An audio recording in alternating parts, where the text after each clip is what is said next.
Hey guys, this is the new iPhone 16 Pro. Oh wait, no. This is the new iPhone 16 Pro. This is the iPhone 13 Pro.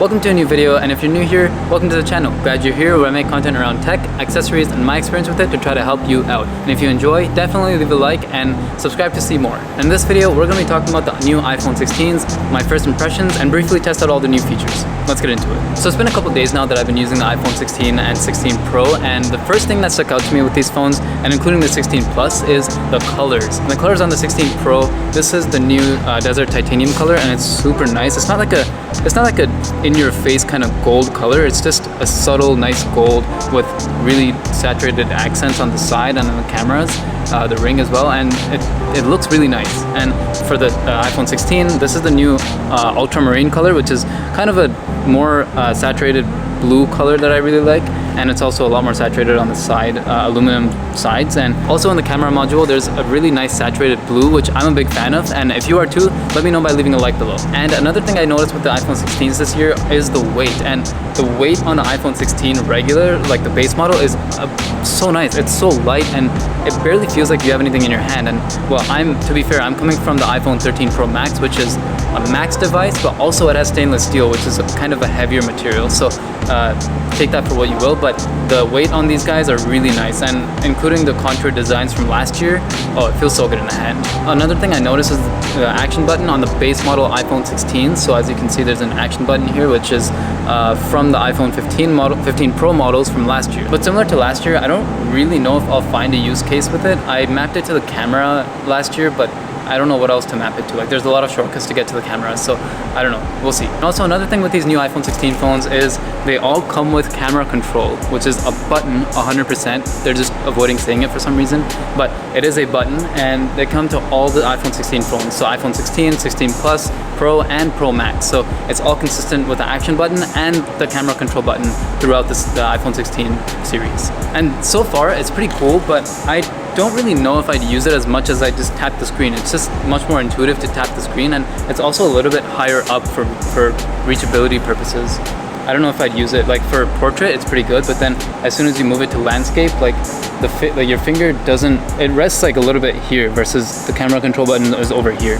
So I'm not sure exactly what Apple was thinking, but I mean, well, let's see. It's still introduction and like first impressions, so maybe I'll get used to it. And another thing new this year is the iPhone 16 Pro and Pro Max having a slightly bigger display as well as slightly thinner bezels. And these are the thinnest bezels I've seen ever, I think, on a smartphone, and it is noticeable. That's kind of the first thing I noticed when I unboxed this one, are the bezels. But with these thinner bezels and increased size in display, there does come an increased size in the actual footprint of the phone, so it is slightly bigger, which I also did notice, and it's a little bit less comfortable to use than last year's iPhone 15 Pro, the regular size. So if you're thinking about the regular sized iPhone, you might want to consider that it's a little bit bigger than last year's, and it may not fit in your hand, but it's very incremental. Like, you might just put a case on it and it should be fine. And another thing I noticed, unfortunately, with this year, again, the regular iPhone 16 and 16 Plus are stuck at 60 Hertz.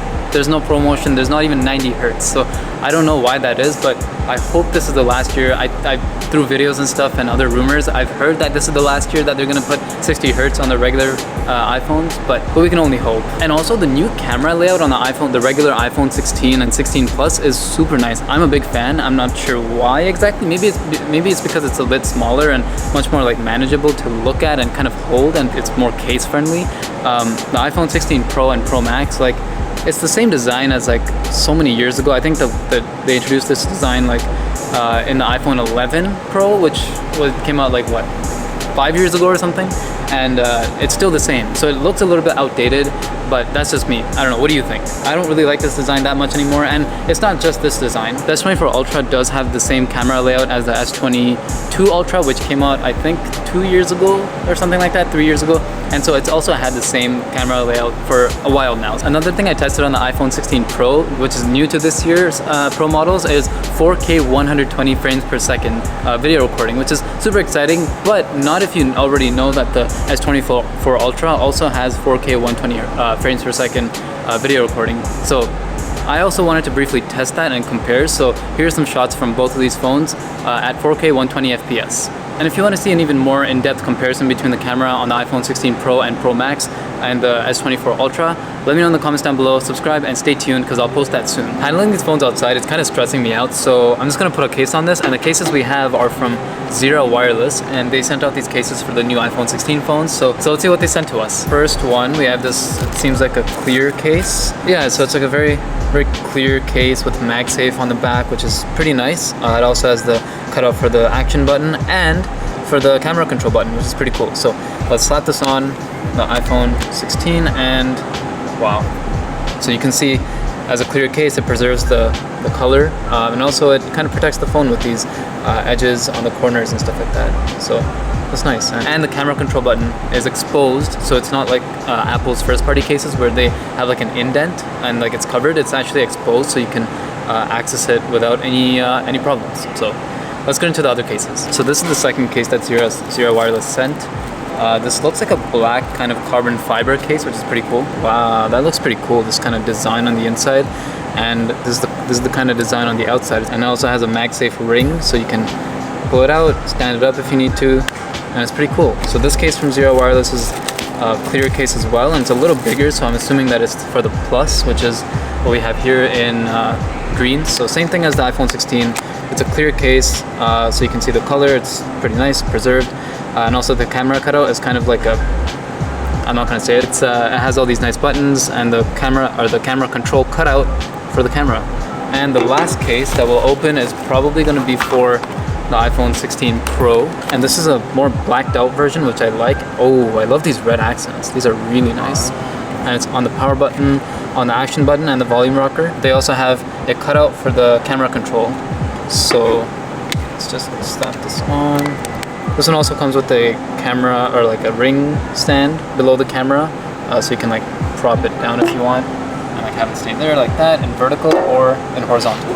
If you want to protect your phone with a case, then I'll link these cases down below from Zero Wireless, and you can get yours there. And thanks Zero Wireless for sending these cases out. I'm not kidding around, we're actually switching from my iPhone 13 Pro with 120 Hertz and the extra telephoto lens to the iPhone 16. No SIM available. Officially switching. Not that it's that big of a deal. It's just from iPhone to iPhone, but it's kind of just like from Pro to non-Pro. So officially going into the iPhone 16 to be, oh, I put it in backwards, to be my daily phone for the next couple days. And if you're excited about the iPhone 16, we got a lot more in the pipeline, so click on my face to get subscribed to be among the first to see all of that. Comment down below what you want to see on the iPhone 16, leave a like if you enjoyed it, and share this video with someone who might be interested in the iPhone 16, and I'll see you in the next video or in this video that YouTube recommends in the meantime. Thank you for watching. Bye.